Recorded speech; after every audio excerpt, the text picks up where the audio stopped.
ज्ञान शंभु चैनल के ज्ञान यज्ञ में आपका स्वागत है। हम धरती पर रहते हैं और धरती को ही पृथ्वी लोक कहते हैं और पृथ्वी लोक को ही मृत्यु लोक कहते हैं।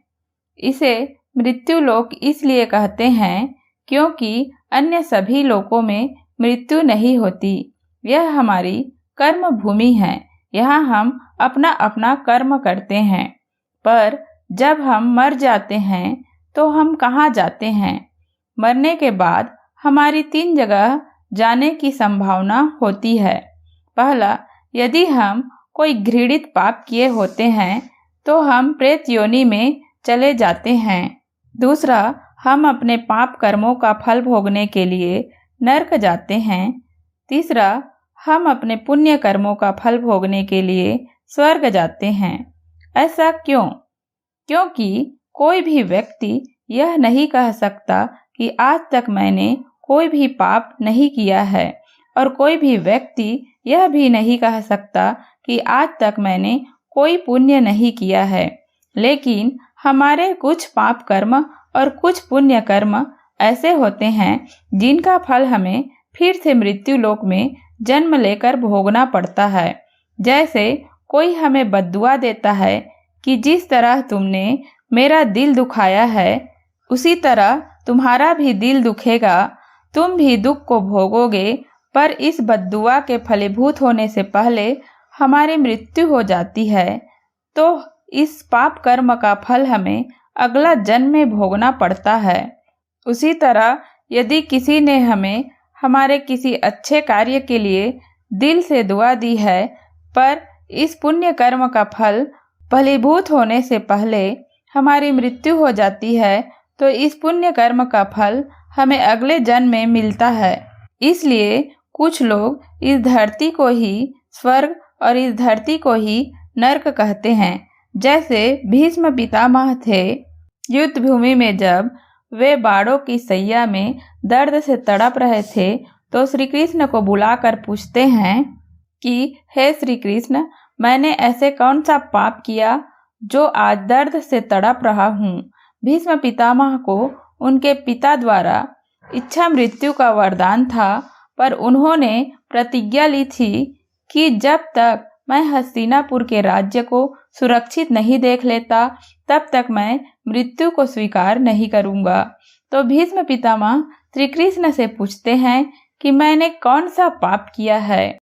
हे श्री कृष्ण, मुझे मेरा पिछला 10 जन्म याद है कि मैंने किसी जन्म में कोई पाप नहीं किया है।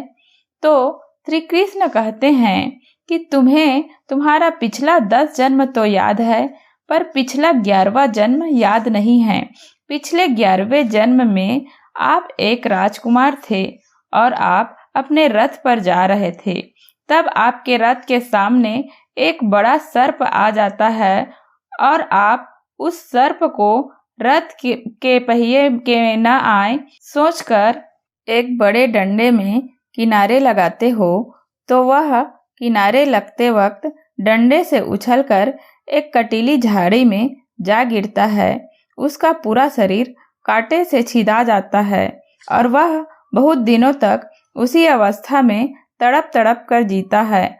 और वह अपने अंतिम समय में तुम्हें शापित करता है कि जिस किसी भी की वजह से मैं आज तड़प तड़प कर मर रहा हूँ, उसी तरह वह भी उतने दिनों तक तड़पेगा और मरेगा। तब भीष्म पितामह कहते हैं, तो मुझे उस पाप का फल मेरे पिछले 10 जन्मों में क्यों नहीं मिला? तब श्री कृष्ण कहते हैं कि पिछले 10 जन्मों में तुमने कोई पाप नहीं किए थे, इसलिए तुम्हारा वह पाप फलीभूत नहीं हुआ। पर इस जन्म में तुमने द्रौपदी के चिरहरण के समय मौन धारण किया था, इसलिए इस जन्म में तुम्हारा वह पाप फलीभूत हुआ।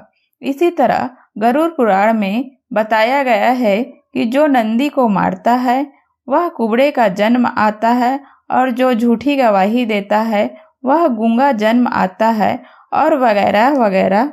इस तरह हम मरने के बाद यदि कोई घृणित पाप नहीं किए हैं तो प्रेत योनि में नहीं जाते, हम मरने के बाद अपने पाप कर्म का फल भोगने के लिए नरक जाते हैं, फिर पुण्य कर्म का फल भोगने के लिए स्वर्ग जाते हैं और फिर कुछ पाप और कुछ पुण्य कर्म का फल भोगने के लिए फिर इस धरती लोक पर जन्म लेते हैं, फिर मरते हैं, फिर नरक जाते हैं, फिर स्वर्ग जाते हैं और फिर जन्म लेते हैं और इसी तरह यहीं पर गोल गोल घूमते रहते हैं।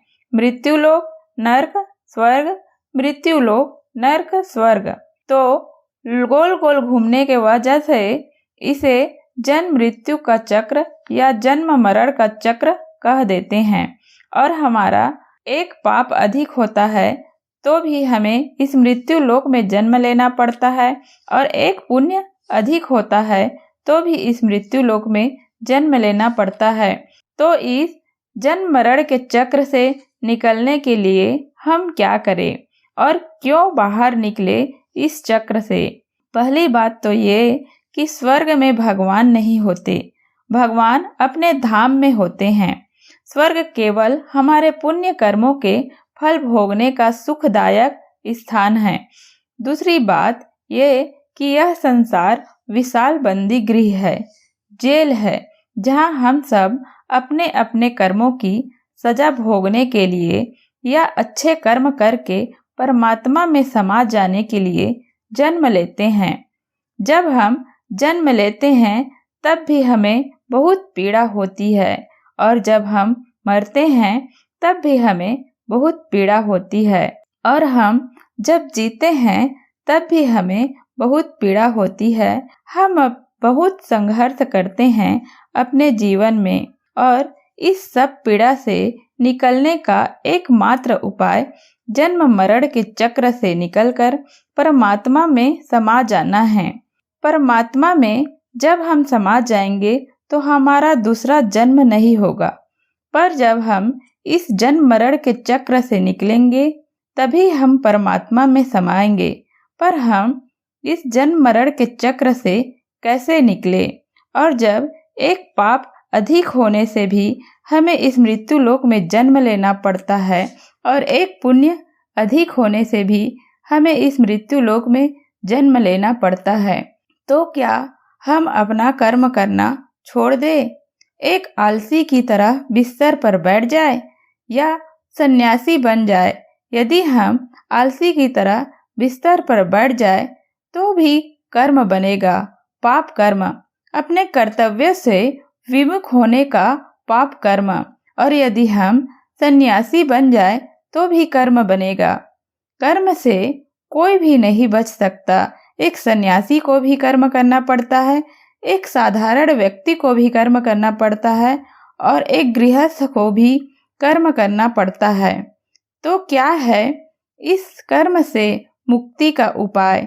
सारा खेल कर्मों का ही है। इस जन्म मरण के चक्र से निकलने का उपाय इसे जानते हैं कि यह क्या है? ज्ञान के अगले भाग आत्मज्ञान पार्ट 3B में। तो प्लीज ज्ञान स्वयंभू चैनल को लाइक, शेयर एंड सब्सक्राइब करें। मुझे आपकी हेल्प की ज़रूरत है। मेरा चैनल नया है इसलिए प्लीज वीडियो को शेयर करें। जय श्री कृष्ण। राधे राधे।